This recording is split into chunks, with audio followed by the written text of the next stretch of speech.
Comprendre la machinerie complexe du système musculo-squelettique commence par une seule idée, une idée vraiment puissante. Cette analyse a été conçue comme un moteur à haut rendement. L'objectif, graver ces codes secrets directement dans la mémoire à long terme. Alors, mettons le contact et c'est parti. On commence notre exploration anatomique par le membre supérieur. On va décoder ensemble les lésions nerveuses et les fractures les plus importantes à connaître. Alors, la luxation de l'épaule la plus fréquente, c'est de loin la luxation antérieure. Typiquement, le patient se présente avec le bras légèrement écarté du corps, en abduction et tourné vers l'extérieur. C'est une image classique.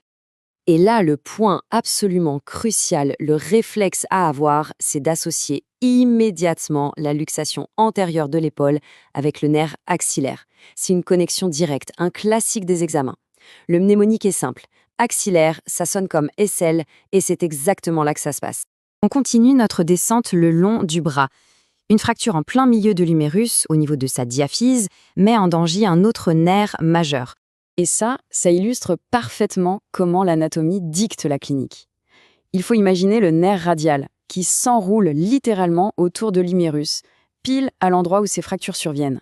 Résultat, une main tombante, incapable de s'étendre. C'est mécanique. Voici un autre grand classique, la fracture de Poutot-Colles. On parle souvent de déformation en dos de fourchette. Mais l'essentiel, ce n'est pas que l'aspect de la fracture, c'est la complication nerveuse qui peut aller avec. Et pour ça, on a un mnémonique à haut régime. La déformation en dos de fourchette doit allumer en voyant dans votre tête. Fourchette, ça sert à manger. Et qu'est-ce qu'on mange? De la viande. Viande pour nerf médian. C'est un lien direct à mémoriser. Allez, on passe à une pathologie pédiatrique très fréquente. La réduction est une manœuvre simple, presque élégante, en 2 temps. D'abord, on supine doucement l'avant-bras, paume vers le ciel.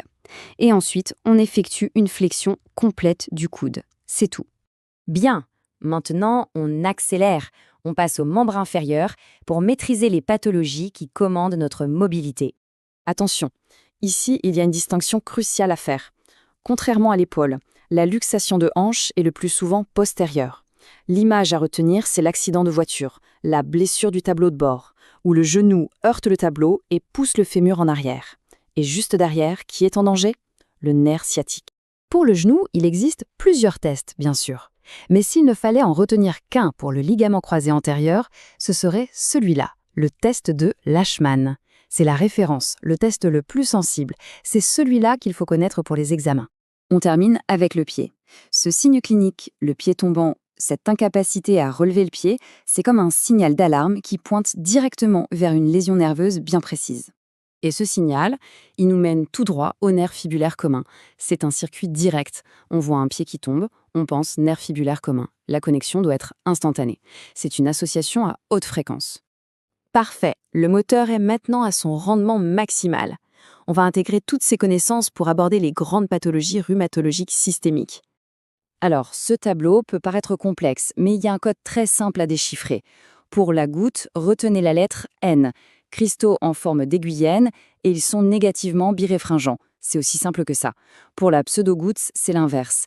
Cette image radiologique, elle est ce qu'on appelle pathognomonique. C'est une véritable signature. Quand on voit cette fusion des vertèbres qui donne cet aspect de colonne en bambou, le diagnostic de spondylarthrite ankylosante s'impose. Et ce tableau de bord nous montre bien la nature systémique de la maladie. Tout est connecté. On part d'un marqueur génétique, le HLA-B27, et on arrive à des signes cliniques très concrets comme la sacroélite ou une diminution de l'expansion thoracique. Attention, on change complètement de registre.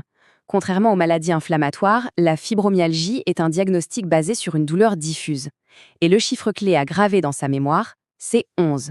11 points douloureux spécifiques sur 18 pour poser le diagnostic. On arrive maintenant à la synchronisation finale, la synthèse. Voici l'outil ultime, la fiche maîtresse qui va calibrer toutes ces informations critiques pour une rétention maximale.